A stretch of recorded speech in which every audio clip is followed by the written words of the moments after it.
Okay, next योग है शूल। 10 number का योग है शूल। शूल के जो स्वामी हैं वो हैं इंद्र, और इंद्र के स्वभाव थोड़े बहुत इनसे मिलते जुलते रहते हैं। शूल योग में जो लोग पैदा होते हैं, इनका जो इफ़ेक्ट है, शूल योग जिस दिन पड़ता है उसका इफ़ेक्ट बताया गया हुआ है पेन या स्पेयर, ऐसा करके कहा गया हुआ है, मतलब कुछ कष्टकारक रहेंगे। लघु स्वभाव वाले लोग होते हैं अक्सर, और छोटी छोटी बात पे झगड़ने के लिए तैयार हो जाते हैं। ऐसे लोग होते हैं शॉर्ट टेम्पर्ड, बहुत जल्दी इनको गुस्सा आ जाता है।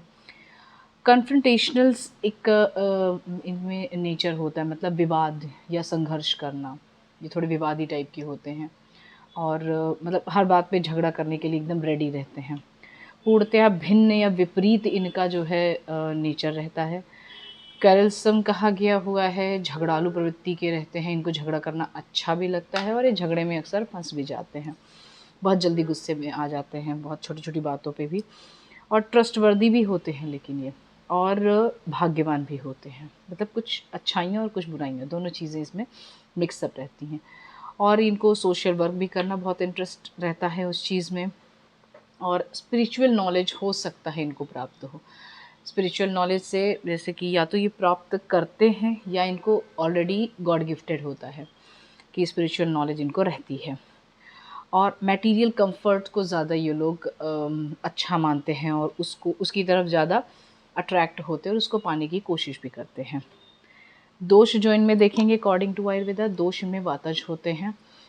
वातज मतलब वात से रिलेटेड सारी चीज़ें, बहुत जल्दी मतलब गुस्सा आ जाना, शीघ्र समारंभक शोभ विकारा ऐसा बताया हुआ है। बहुत जल्दी जल्दी इनको इन्फेक्शंस भी होते हैं, बहुत जल्दी इनको गुस्सा भी आ जाता है, बहुत जल्दी अगर आराम से ठंडे भी हो जाते हैं, मतलब बहुत जल्दी गुस्सा आके जल्दी आराम से इनको शांत भी हो जाता है, बहुत जल्दी हैप्पी भी हो जाते हैं। व्याधि इनमें टोटल वात व्याधि होती है। सीज़न चेंज हुआ नहीं कि इनको कुछ जुकाम बुखार ऐसा लगा रहता है।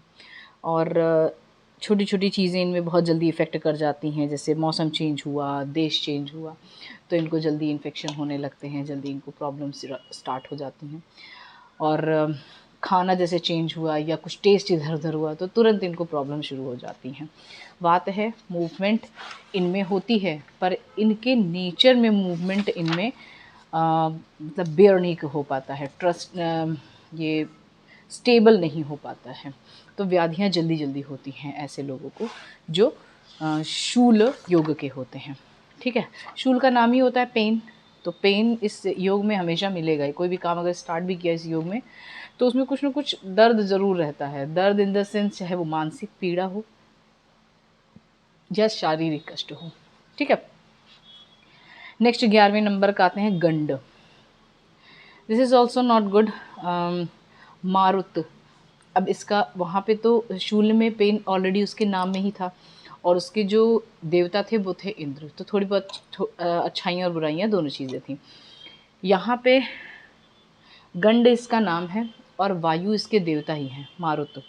डेंजर ऑब्स्टिकल्स इसका इफ़ेक्ट बताया गया, वो थोड़ा डेंजरस होते हैं इसका इफ़ेक्ट, मतलब इस योग पे कोई काम शुरू किया गया तो कुछ भयावह चीज़ें लेकर आता है।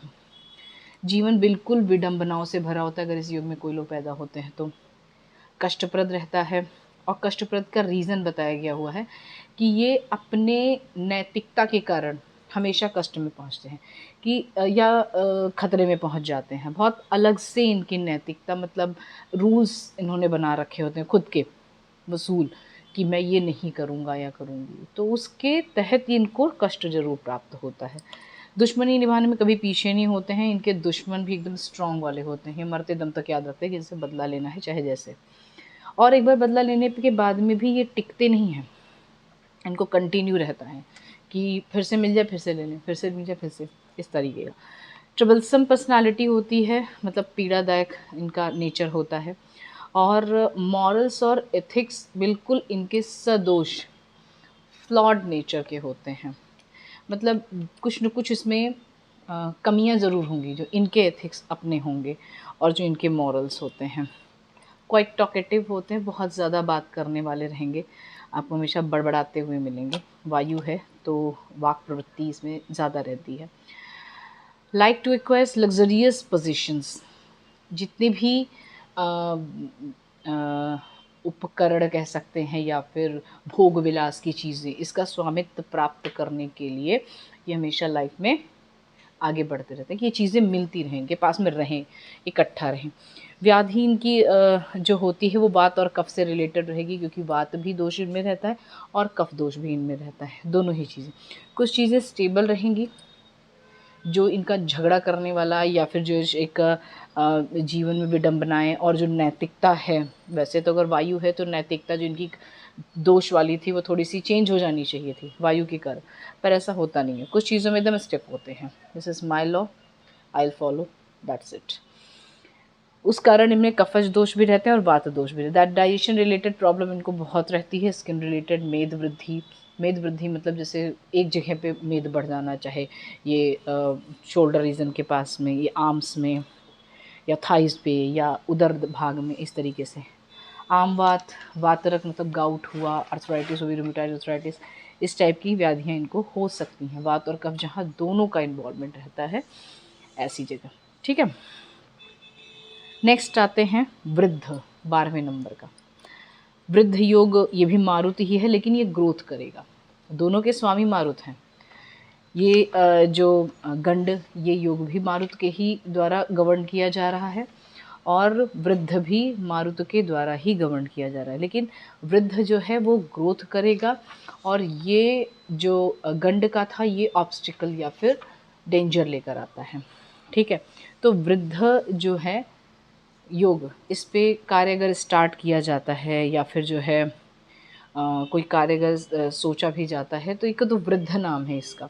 वृद्ध मतलब बुढ़ापा, मतलब बहुत ही स्लो एक्शन, ऐसा समझिए। ग्रोथ तो होगी पर स्लोली स्लोली होती है।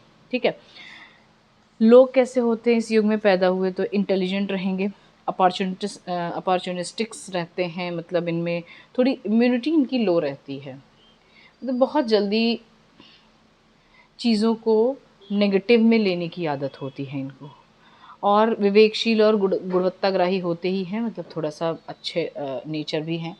अब लाइफ इनकी जो होती है वो इम्प्रूव होती है एज के साथ, धीरे धीरे, जैसे मैंने बताया स्लो एक्शन रहता है या स्लो मूविंग, स्लो ग्रोथ कह सकते हैं। तो धीरे धीरे जैसे जैसे लाइफ बढ़ती जाएगी वैसे स्लो इनकी ग्रो होते रहते हैं। प्योर होते हैं बहुत ज़्यादा, मन से बहुत साफ़ होते हैं, दिल के साफ़ होते हैं, काइंड नेचर के होते हैं, इंटेलिजेंट होते हैं, मतलब बुद्धि हर जगह लगाते हैं। कोई भी काम शुरू करने के पहले ये मेरे लिए कितना अच्छा है, सामने वाले के लिए कितना अच्छा है, समाज तो नहीं दुखी हो जाएगा मेरे काम से, इस तरीके के इनमें ख्याल पहले आते हैं। हर चीज़ में माइंड यूज़ करके then after they go forward. और ये अपनी पोजीशन और मतलब जो पोजीशन की पावर और अथॉरिटी मिलती है इनको इनकी लाइफ में, उसको एंजॉय बहुत करते हैं। मतलब एक तो इसमें दो चीज़ें बताई गई हैं, या एक तो पहला कि ये पावर और अथॉरिटी प्राप्त करते हैं अपने इंटेलिजेंस के कारण, अपने स्लोली ग्रोथ के कारण, धीरे धीरे, और ग्रोथ करेंगे तो डेफिनेटली धीरे धीरे कहीं ना कहीं किसी पोजीशन पे पहुंचते हैं। उस पोजीशन के कारण ये अपने चीज़ों को एंजॉय बहुत करते हैं, अपना पोजीशन, अपने पावर को। आशावादी होते हैं ये इनको नेचर बहुत पसंद है, मतलब प्राकृतिक चीज़ें, पहाड़ों पे चले गए, नदियाँ बहुत पसंद हैं इन्हें, या फिर मतलब जितने पंचमहाभूत से रिलेटेड देखिए जितनी भी चीज़ें हैं जो नेचर को जो शो कर रही हैं, सीनरीज वाली जगह, ऐसी चीज़ें इनको बहुत पसंद है। इस योग के जन्मे लोगों को शीर्ष पद की प्राप्ति होती है, मतलब कुछ ऊंचा पावर ज़रूर मिलता है इन्हें, सभी मोर्चों पर सफलता मिलेगी इनको, और सभी मोर्चों पे सफलता हासिल करने के लिए ये सफल भी हो जाते हैं। इट मीन्स कि कुछ लोग होते हैं ना, जैसे बहुत किया मिला नहीं वो चीज़, हमने बहुत मेहनत की, इतनी पढ़ाई कर दी, ये 18-18 घंटे तक पढ़ाई करते थे, पर वो चीज़ें प्राप्त नहीं। इनके साथ में ऐसा है कि वो सफलता अगर प्राप्त करने के लिए जुट गए, स्लो ग्रोइंग है, धीरे धीरे चलेंगे, पर काम ज़रूर होगा उनका और अच्छे से होगा। कफ और वात रिलेटेड होती है, लेकिन कफ ज़्यादा रहता है इनमें, क्योंकि स्टेबिलिटी है और स्लो ग्रोइंग है। कफ की एक बहुत ख़तरनाक सा गुण होता है कफ प्रकृति के लोगों में, इनको चीज़ें जल्दी समझ में नहीं आती, मतलब इनके दिमाग में बैठेगी नहीं, भले लेकिन जिस दिन बैठ गई वो मरते दम तक याद रहती है। मतलब वो स्लो एक्शन रहेगा पर स्टैग्नेंट वाला रहता है, बहुत ऊंचे जाते हैं ये लोग, लेकिन इनको थोड़ा चीज़ें समय लगता है। उसी तरीके से कफज व्याधियाँ इनकी थोड़े से हेल्दी रहते हैं ये हमेशा, कफज व्याधियाँ इनको ज़्यादा होती है, वात से भी रिलेटेड व्याधियाँ होती हैं इनको, जहाँ पे कॉम्बिनेशन वाला होगा वो व्याधियाँ ज़रूर होती हैं इन्हें। ये आज के जो युग थे 3, गंड, शूल और वृद्ध, इनका यहाँ पे डिस्क्रिप्शन था। इससे रिलेटेड कोई भी प्रॉब्लम होगी या फिर कोई चीज़ें नहीं समझ में आए तो उसको आप कमेंट में पूछ सकते हैं।